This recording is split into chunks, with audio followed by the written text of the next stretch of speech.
So body posture and whether or not you're upright or reclining will impact your levels of alertness in the predictable ways. And where you position your eyes, whether or not your eyes are upright, so to speak, looking up or directly forward, or looking down, will dictate whether or not you are feeling more alert or more sleepy.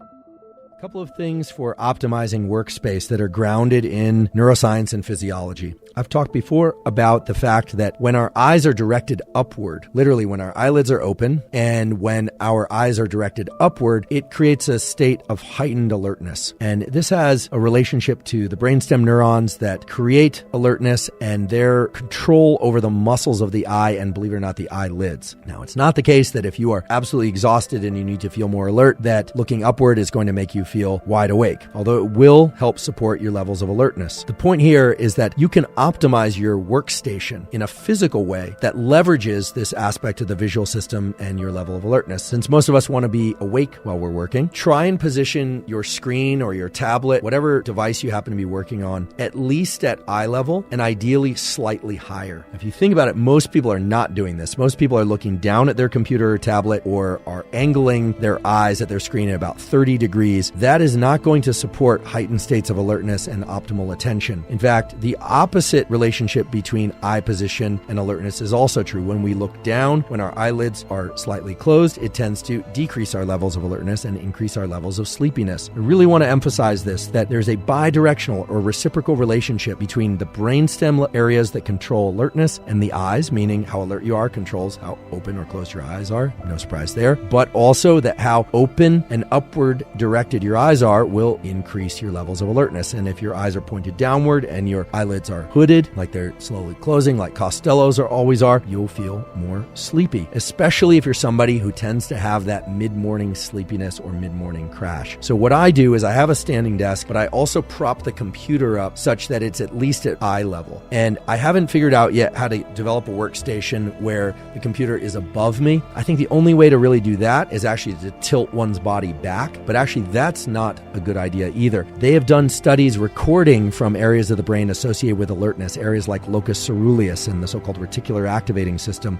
They found is that depending on how reclined you are or upright you are, you will decrease with reclining and increase with sitting forward your levels of alertness.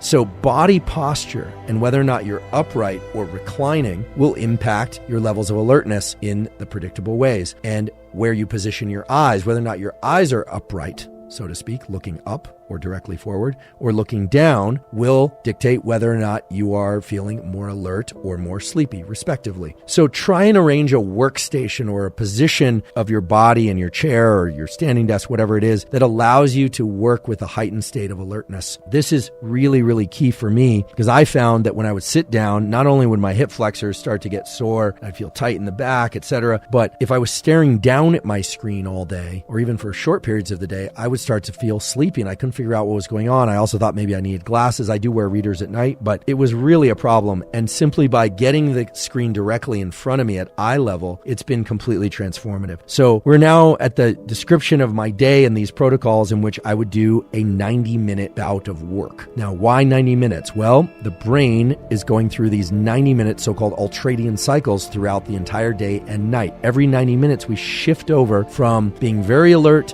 to being less alert and then back to alert again. Here's how it works.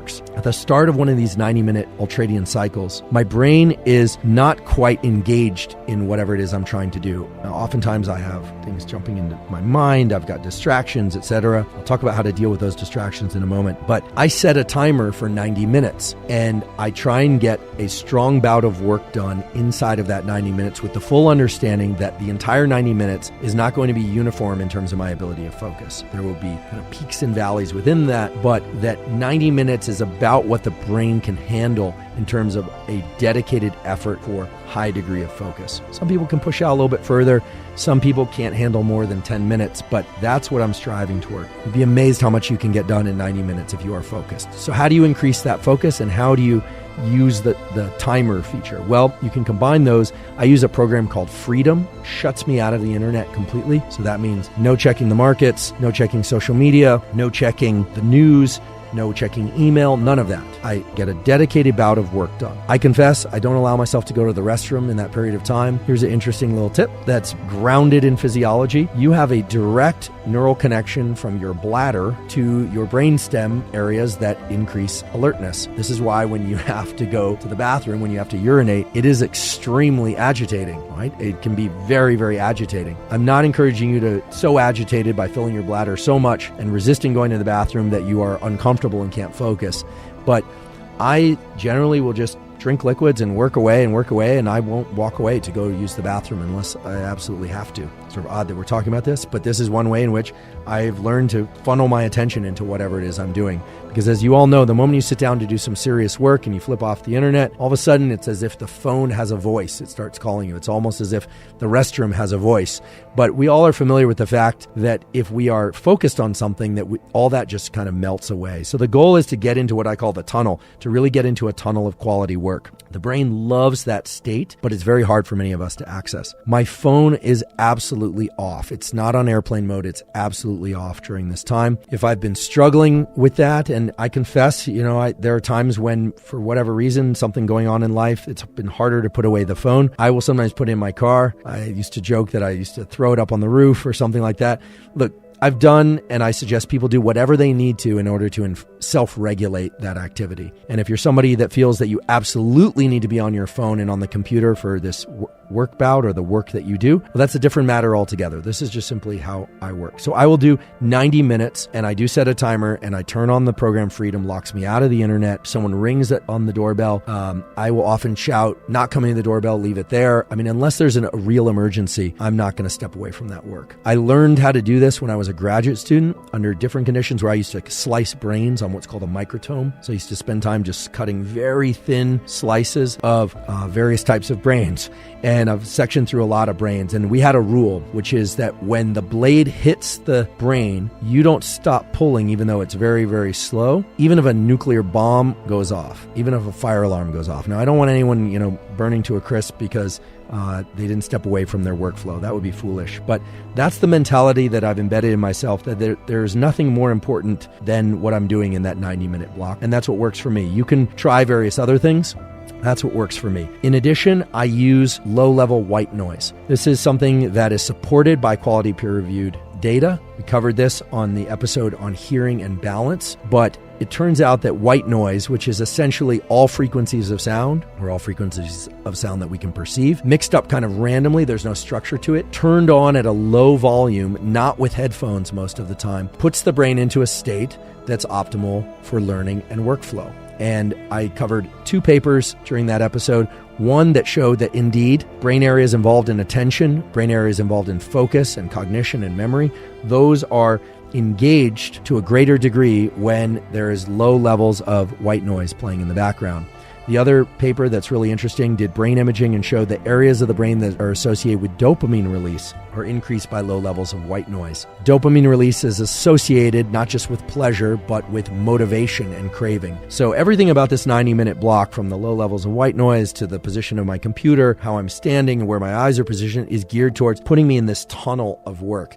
And I have to say that while it can be a challenge to try and achieve this state and this tunnel of work, some days you start to get kind of addicted to it. It feels really good. It's like a workout for the mind. And it is something that as you exit that 90 minutes, you really feel like you've accomplished a lot, because often you have. And it just feels deeply satisfying. And I'm convinced that that's because of the release of neuromodulators like dopamine and the norepinephrine that's circulating in your system. And I want to be clear that I'm not perfect about this 90 minutes. Occasionally I get drawn away. Occasionally something will happen, or I'll go use the restroom, or Costello will have a need, or somebody will have a need that I will have to respond to. But I really try and achieve this most, if not every day that I'm alive, because for me, that work session is kind of holy. It's where I set up a relationship, not just between me and the work that I'm doing, but between me and my ability to control my own state of mind using these various supports of the white noise, etc. But really, those supports are peripheral to the fact that I'm creating this space. I'm funneling my brain into a state rather than allowing whatever events and contexts on social media and elsewhere might be occurring in the world that would yank me out of what for me is my purpose and my mission in life, which is to do the sorts of work that I do.